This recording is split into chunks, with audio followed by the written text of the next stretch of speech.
Good evening, I'm Bo Williams and welcome to The 7. Let's get a look at what's happening with our Big 7 stories right now. And topping the list after numerous Dolly Parton fans expressed concerns about her health, Dolly wants everyone to know she is doing just fine, saying, and these are her words, "I ain't dead yet." Take a look at some of the video Dolly posted to social media to address those rumors. Do I look sick to you? Anyway, there's just a lot of rumors flying around, but I figured if you heard it from me, you'd know that I was okay. You know, concerns over Dolly's health ramped up yesterday after her sister Frida Parton said that she was up all night praying for Dolly and that she has not been feeling her best lately. We told you about this last night at 6, but today in another post to social media, Frida clarified her statements, writing, quote, "I want to clear something up. I didn't mean to scare anyone or make it sound so serious when asking for prayers for Dolly." She goes on to say, "I simply asked for prayers because I believe so strongly in the power of prayer." End quote. This all comes after Dolly announced last month that she is postponing her Las Vegas shows until next year due to health challenges.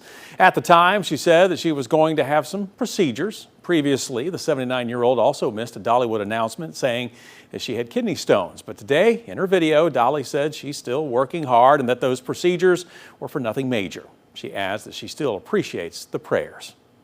All right, next up for you tonight, Governor Lee was in East Tennessee today to mark the opening of a new tourism investment in Pigeon Forge. Sevier County brought in nearly $4 billion in visitor spending last year, ranking third in the state. And this morning, the governor helped cut the ribbon on a new Drury hotel to accommodate the big crowds.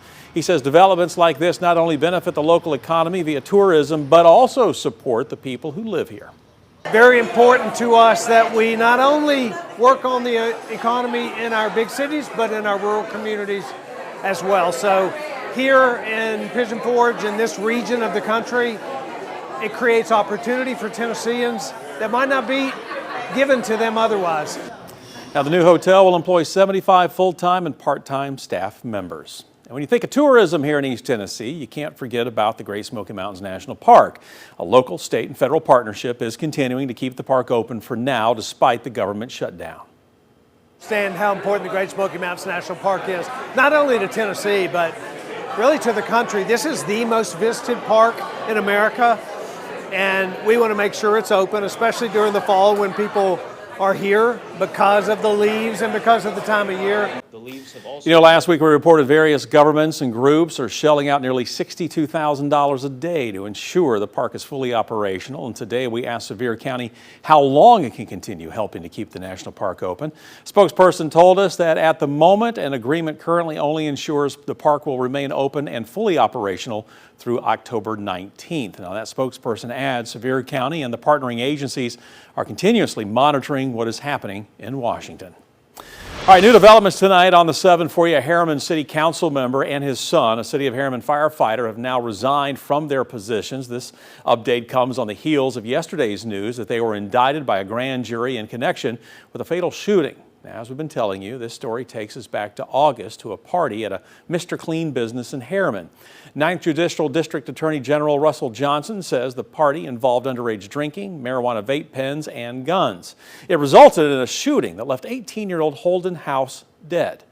City Council member Brian Frost owns the Mr. Clean. Like we reported last night at 6, he is accused of trying to coerce Harriman Police Chief Baron Tapp, and he has been indicted on charges of coercing a witness and tampering with evidence, along with a single count of official misconduct. Now, his son Bradley Frost was indicted on 14 counts of furnishing alcohol to minors, among other things. Today, Harriman Mayor Wayne Best released a statement saying, quote, "I want to assure every resident that your city government remains focused on progress, accountability, and unity.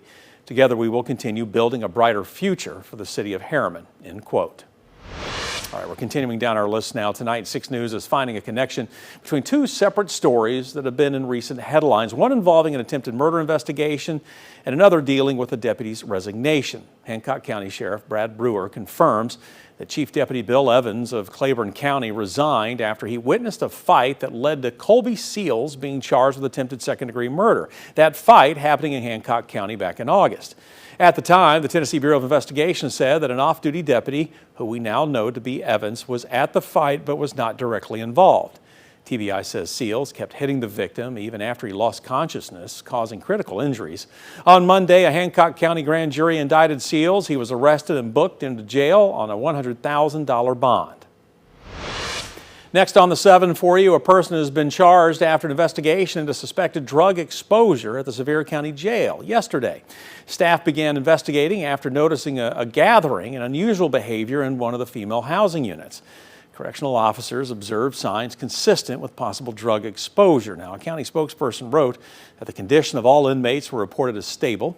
Keely Flasher, who was already incarcerated at the jail, was arrested following a preliminary investigation. She faces charges of introduction of contraband into the facility and criminal conspiracy.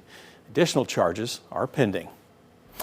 And we are your local election headquarters, and we're now just 1 week out from the start of early voting in the City of Knoxville regular election. As of today, Knox County Election Commission says there are more than 98,000 active registered voters who are eligible to vote in this election. Now, these voters will select 5 city council members, affecting the direction the city takes over the next 4 years. Voters will also have the option to vote yes or no on Mayor Kincannon's proposed half-point sales tax increase. Now, early voting begins at noon next Wednesday. It's going to run through October 30th. Election Day will then follow on November 4th. And for our final Big 7 story tonight, be on the lookout for crews, video crews. The Visit Knoxville Film Office says they're going to be filming for ABC's new show 911 Nashville right here in the scruffy city this fall. We're told the filming will be for one of the episodes of the show, which premieres, by the way, tomorrow night. Senior Director of Visit Knoxville Film Office says this marks one of the largest productions to ever film in Knoxville, and he adds that it will hopefully open the door to other local production projects. We're very excited. The opportunity was presented to us and we jumped on it. It's a great show. It's a primetime network television show, and it's a great way to not only showcase our crew and our production community, but also to showcase our great city. So it's going to be a really good experience, we think.